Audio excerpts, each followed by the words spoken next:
الرحمن الرحیم. آپ تمام صحافی حضرات کا ہم بےحد مشکور ہیں کہ آپ ہمیشہ ہمارے بالخصوص اسٹوڈنٹ آرگنائزیشنز کے جتنے بھی ایونٹس ہوتے ہیں آپ ان کی کوریج کے لیے موجود ہوتے ہو.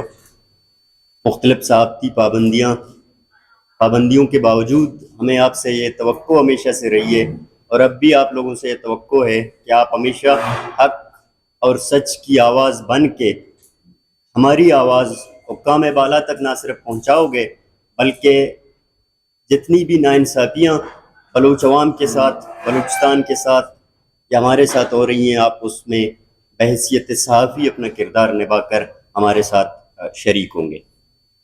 آج کے اس پریس کانفرنس کا مقصد بلوچ اسٹوڈنٹ آرگنائزیشن کی مرکزی کیبنٹ کا 2 دن پہلے اجلاس ہوا تھا. اس اجلاس میں جتنے بھی ہم نے تنظیمی سطح پر فیصلے لیے گئے، وہاں پر جتنے بھی ایشوز اوورآل ڈسکس ہوئے ان کے حوالے سے میڈیا کو بریف کرنا ہے. سب سے پہلے آپ لوگوں کو معلوم ہے کہ گزشتہ چند دنوں پہلے بلوچستان کے سب سے بڑے تعلیمی ادارہ جامعہ بلوچستان میں ایک انتہائی ناخوشگوار واقعہ پیش آیا تھا. اس واقعے کے بعد جامعہ بلوچستان اس دن سے لے کر آج تک مسلسل بند ہے. اس کے ہاسٹلس کی بھی نوٹیفیکیشن آ چکی ہے، ایگزامز جتنے ہونے والے تھے وہ بھی پوسٹ پون ہو چکے ہیں. تو لہٰذا بحیثیت تنظیم ہمارا مقصد بلوچستان میں تعلیم کی فروغ ہے، نوجوانوں کی شعوری اور سیاسی سرکلنگ ہے. ہم نہیں چاہتے کہ کسی بھی تعلیمی ادارے کو نقصان پہنچے یا وہاں پر اسٹوڈنٹس کی کلاسز جو ہیں یا تعلیمی سرگرمیاں معطل ہوں اور ڈسٹرب ہوں. تو ہم اس واقعے کی سینٹرل کیبنٹ کی میٹنگ میں شدید مذمت کی گئی اور اس پر افسوس کا اظہار کیا گیا، چونکہ انفارچونیٹلی اس واقعے میں ملوث کچھ جو ارکان ہیں، کچھ اسٹوڈنٹس ہیں، ان کا تعلق ہماری تنظیم سے تھا. تو بلوچ اسٹوڈنٹ آرگنائزیشن کی سینٹرل کیبنٹ نے مشترکہ طور پر ان تمام جتنے بھی ارکان اس واقعے میں انسیڈنٹ میں ملوث تھے ان کو جو ہے نا تنظیمی کیبنٹ نے تنظیم سے معطل کر دیا. اس کے علاوہ جتنے بھی ہمیں اگر شبہ ہے کہ کوئی ہمارا ساتھی اس انسیڈنٹ میں ملوث ہے تو اس پہ میں نے اپنی سربراہی میں ایک کمیٹی تشکیل دی ہے. وہ کمیٹی تحقیقات کر رہی ہے، اس واقعے میں جو بھی ملوث ہو اس کو تنظیمی سزا دیا جائے گا. صحافی حضرات، آپ لوگوں کے علم میں ہے کہ اس وقت بلوچستان میں سرفراز کی سرکار تعلیم، ترقی اور خوشحالی کے جو ڈونگ رچا رہی ہے وہ سب جھوٹ، فریب، میڈیا اور عوام کو دھوکہ دہی کے سوا اور کچھ نہیں ہے. کیونکہ اس وقت بلوچستان میں ہم سمجھتے ہیں کہ ایجوکیشن کا مطلب کاروبار بن چکا ہے. بلوچستان میں تعلیم کو ذرائع کاروبار بنایا جا چکا ہے.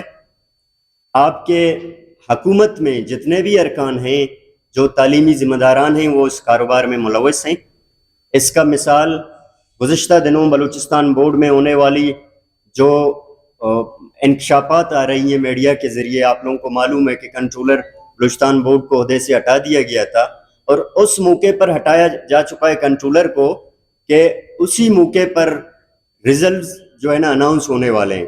تو ہم سمجھتے ہیں کہ بلوچستان بورڈ کے جتنے بھی امتحانی رزلٹ ہیں، Baloch student organization Balochistan board کے رزلٹ کو مسترد کرتی ہے.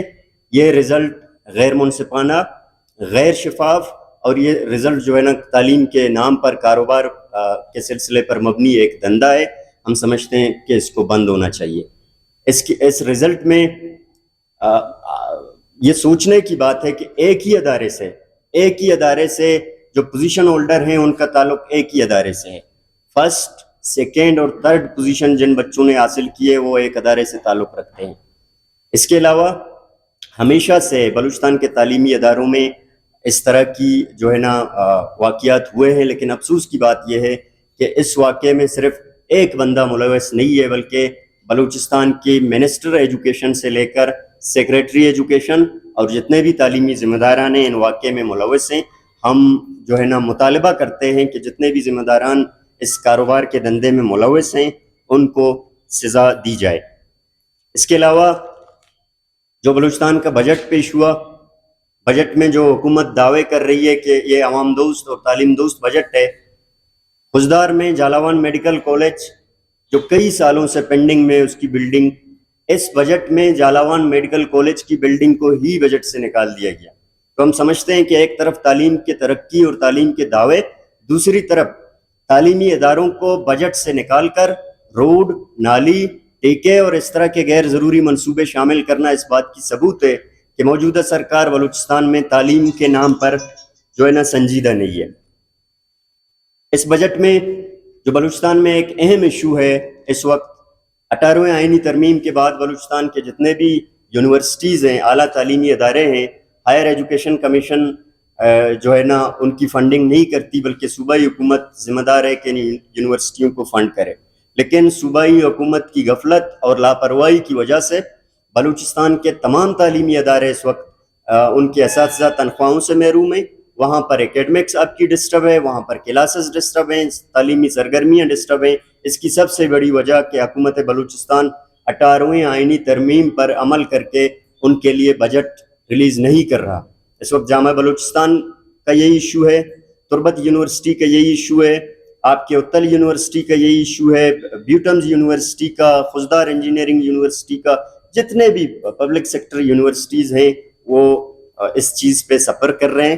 تو ہم سمجھتے ہیں کہ یہ بھی بلوچستان کے طلباء کے ساتھ، بلوچستان کے اساتذہ کے ساتھ ایک مذاق ہے تعلیم کے نام پر، اس کو بند ہونا چاہیے۔ دوسری جانب حکومتی ترجیحات تعلیمی اداروں کو بند کرنے، حکومتی ترجیحات تعلیمی اداروں کو ملٹرائزیشن کی جانب جانے کا ہے۔ اس کی واضح مثال بولان میڈیکل کالج جو سب سے بڑی ہماری میڈیکل کالج ہے وہ ہے، اس وقت بلوچستان یونیورسٹی ہے، بہت سارے تعلیمی ادارے جہاں پر تعلیم بہت کم فوکس ہوتا ہے، تعلیمی اداروں کو سیکورٹی کی جانب دھکیلا جا رہا ہے دانستہ طور پر۔ ہم سمجھتے ہیں کہ یہ بھی ایک بہت بڑی سازش ہے ہمارے تعلیمی اداروں کے ساتھ۔ دوسری جانب بلوچستان حکومت کا ایک بہت ہی ہم سمجھتے ہیں کہ گھنونا عمل ہے، وہ عمل یہ ہے کہ انہوں نے ڈیسیشن لے چکے ہیں کہ ہم بلوچستان کی جتنی بھی قومی زبانیں ہیں، مادری زبانیں ہیں، ان کو جامعات میں بند کیا جا رہا ہے۔ اس میں سر فہرست بلوچی ہے، براوی ہے اور پشتو ڈپارٹمنٹ ہے۔ حکومت یہ فیصلہ کر چکی ہے اس بہانے پہ کہ جی یہ فنکشنل نہیں ہے یا کہ ان کے لیے بجٹ نہیں ہے، لہٰذا ہم ان کو ایک ڈپارٹمنٹ میں، ایک ہی ڈپارٹمنٹ میں مرج کریں گے، ان کو بند کریں گے۔ بلوچ اسٹوڈنٹ آرگنائزیشن اس چیز کو بھرپور مسترد کرتی ہے۔ ہم واضح طور پر کہتے ہیں یہ صرف لینگویج نہیں ہے، بلکہ یہ یہاں پر جتنے رہنے والی اقوام ہیں، یہ زبانیں ہماری پہچان ہیں، زبانیں ہماری شناخت ہیں، زبانیں جو ہے نا ہماری زمین سے وابستہ ہیں۔ تو لہٰذا حکومت کی کسی بھی اس طرح کی سازش کا بھرپور مقابلہ کیا جائے گا، مزاحمت کیا جائے گا، احتجاج کیا جائے گا، شدید رد عمل دیا جائے گا جب حکومت نے اگر جو ہے نا ہماری مادری زبانوں کی ڈپارٹمنٹس کو بند کیا۔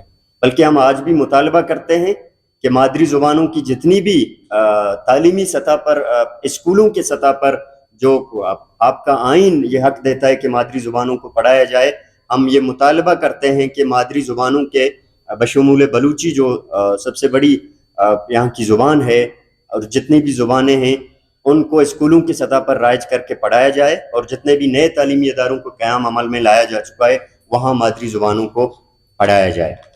بہت سے صحافی حضرات، آخر میں انتہائی اہم ایشو کی طرف آپ لوگوں کو آپ کی توجہ دلانا چاہوں گا، وہ بلوچستان میں اس وقت انسانی حقوق کی پامالی ہے، اور موجودہ جو حکومت ہے وہ بلوچستان میں سیکورٹی کے نام پر، لا اینڈ آرڈر کے نام پر سیاسی کارکنان، حرم جدوجہد کے پیروکاروں اور ڈیموکریٹک وے میں جتنے بھی جہدکار ہیں ان کے گرد گہرا تنگ کر کے جو ہے نا اس کو لا اینڈ آرڈر کا بہانہ بنایا جا رہا ہے۔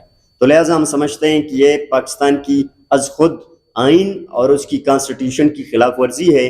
اس کی مثالیں بلوچ سیاسی کارکنان کی آپ لوگوں کو ملتی ہیں کہ ان کو بوگس کیسز میں پھنسا کر، ان کو مختلف حربے آزمایا کر، اس میں آپ کا جو کالا قانون ہے اسپیشلی 4th شیڈیول، اس میں آپ کا 3MPO، اس میں آپ کا اینٹی ٹیررزم ایکٹ جو بلوچستان میں ہے، اس کے تحت جو ہے نا سیاسی کارکنان کو پابند سلاسل کیا جا رہا ہے۔ یہ میں سمجھتا ہوں کہ اظہار رائے آزادی کا گلا گھونٹنے کا مترادف ہے۔ اس کی ایک سب سے بڑی مثال میں خود آپ لوگوں کے سامنے ہوں. کچھ چیزیں میں میڈیا کے سامنے پیش کرنا چاہوں گا.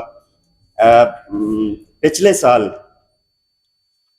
سال گوادر میں جو راجی مچی ہوا تھا، اس سے پہلے 26 جولائی کو کوئٹہ کے ڈپٹی کمشنر کے زیر صدارت ایک اجلاس منعقد ہوا، اور اس اجلاس میں جتنے بھی بلوچ سیاسی کارکنان تھے ان میں شامل تھا. ہمارا نام 4 شیڈیول میں ڈالا گیا جو اینٹی ٹیررزم ایکٹ ہے. اس کے بعد ہم تمام سیاسی کارکنان نے بلوچستان ہائی کورٹ جانے سے پہلے، کیونکہ ایک پروپر طریقہ کار ہوتی ہے، ہوم ڈپارٹمنٹ نے چونکہ ہمارے نام 4 شیڈیول میں ڈالے تھے تو اس میں ہم نے رجوع کیا. ہم نے ہوم ڈپارٹمنٹ کو یہ کہا کہ بھئی آپ باقاعدہ طور پر ہمیں ثبوت دے دیں، کیونکہ 4 شیڈیول ایک ایسا کالا قانون ہے کہ آپ جو بھی کسی پولیٹیکل ورکر کو سیاسی بدنیتی کے بنیاد پر گورنمنٹ پھنسا سکتی ہے.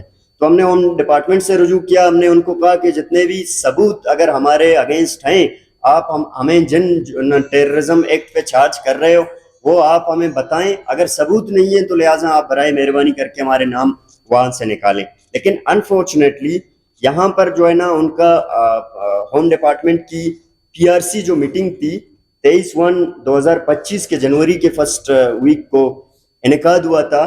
اس میں باقاعدہ طور پر ہمارے جو اپلیکیشن ہیں وہ ریجیکٹ کیے جا چکے تھے اور کہا گیا تھا کہ آپ کو جو ہے نا مزید اس میں شامل کیا جائے گا 4 شیڈیول میں. پھر اس کے بعد ہم نے اسی فیصلے کی بنیاد پر بلوچستان ہائی کورٹ میں رجوع کیا اپنے لیگل ٹیم کے ساتھ. ہمارے وکلا نے ہائی کورٹ میں دلائل دیے اس کے حق میں، اور ہائی کورٹ نے ہوم ڈپارٹمنٹ کو جواب طلبی کی کہ اگر آپ لوگوں کے پاس ثبوت ہے ان کے خلاف تو آپ پیش کریں. لیکن حکومت اور ان کے ادارے ہمارے خلاف، مجھ سمیت جتنے بھی سیاسی کارکنان تھے ان کے خلاف ایک بھی ثبوت پیش نہیں کر سکے، اور انہوں نے جو ہے نا بہانہ بنا کر ہمارے خلاف ایک چارج شیٹ جاری کیا، اور اس کی پٹیشن کی جتنی بھی کاپیاں ہیں ہمارے پاس ہیں. اور انہوں نے ایک ایسا ڈھونگ رچایا کہ یہ اب بھی سسپیکٹ ہیں، لہٰذا ان کو 4 شیڈیول میں رہنا چاہیے.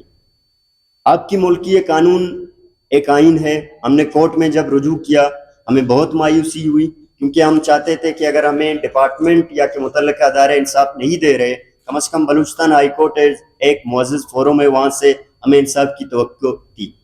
لیکن بہت افسوس ہوا کہ ہائی کورٹ نے بغیر سنوائی کے، بغیر سننے کے جو ہے نا ہمارے کیس کو ریجیکٹ کر دیا. لہٰذا یہ اس بات کی ثبوت ہے کہ یہاں پر آئین، قانون اور کانسٹیٹیوشن برائے نام ہے. یہاں پر سیاسی کارکنان کو جتنے بھی حربوں کے ذریعے سے دبایا جا رہا ہے، ان کی جو ہے نا سیاسی سرگرمیوں کا گلا گھونٹا جا رہا ہے. انہی 4 شیڈیول کی وجہ سے ہم اس وقت ہمارے سارے بینک اکاؤنٹس فریز ہیں، ہمارے CNICs انہوں نے بلاک کیے ہیں، ہمارے اکاؤنٹس بلاک کیے ہیں. ہماری سیاسی سرگرمیوں پر ایک ایسی پابندی لگا دی گئی ہے کہ ہم کسی بھی جگہ پر موو نہیں کر سکتے، کوئی بھی پولیٹیکل ایکٹیویٹیز نہیں کر سکتے. تو لہٰذا ہم سمجھتے ہیں کہ یہ کالا قانون جو ہے سیاسی کارکنان کو دبانے کی مترادف ہے. یہ ہمارا جمہوری حق ہے، اور ہم سیاست جس طریقے سے ہم سیاست کر رہے ہیں، جس نظریے اور آئیڈیالوجی کے ہم پیروکار ہیں، حکومت کو بھی پتہ ہے، اداروں کو بھی پتہ ہے کہ ہم ایک پیسفل اسٹرگل کر رہے ہیں. آج تک ہماری جدوجہد سے یا کہ ہماری سیاست سے اس طرح کی شواہد نہیں ملتے کہ ہم نے کانسٹیٹیوشن، آئین کے برخلاف کوئی کام کیا. لیکن اس کے باوجود بھی حکومت جب اس طرح کے حربے آزما رہی ہے تو میرے خیال سے بلوچستان میں ہم جیسے چند لوگ رہ گئے ہیں جو قانون اور آئین پر یقین رکھتے ہیں، کانسٹیٹیوشن پر یقین رکھتے ہیں. تو حکومت خود چاہتی ہے کہ ان لوگوں کو میں جو ہے نا اس راستے سے ہٹا کر بلوچستان میں آئین اور قانون پر یقین رکھنے والا کوئی ایسا بندہ نہ بچے کہ وہ کانسٹیٹیوشن اور اس کی فریم ورک پر یقین رکھے. تو ایک بار پھر یہ ہمارا جمہوری حق ہے، ہمارا سیاسی حق ہے. پولیٹکس ہمیں، کانسٹیٹیوشن جو ہے نا یہ حق ہمیں دیتی ہے. تو ہم اپنے وکلا ٹیم کے ساتھ مشورہ کر رہے ہیں. بلوچستان ہائی کورٹ نے جو ہمارا پٹیشن اور ہمارا استدعا ریجیکٹ کیا ہے، ہم اگلے مرحلے میں سپریم کورٹ میں رجوع کریں گے. اگر سپریم کورٹ میں بھی ہمیں انصاف نہیں ملا پھر بھی ہمارا جو سیاسی جدوجہد ہے وہ جاری رہے گا. دوسری بات، جو سیاسی کارکنان اس وقت بلوچ اسٹوڈنٹ فرنٹ ہیں، ان کے چیئرمین ہیں ہمارے کولیگ ہیں جاوید بلوچ، 3 مہینے سے مسلسل وہ جو ہے نا ابھی تک غائب ہیں. اس کے علاوہ گلزار دوست بلوچ جو ایک پرمننٹ بلوچ پولیٹیکل ایکٹیوسٹ ہیں، ان کو آپ لوگوں نے دیکھا کہ پچھلے دنوں کس طرح کے بوگس کیسز میں پھنسا کے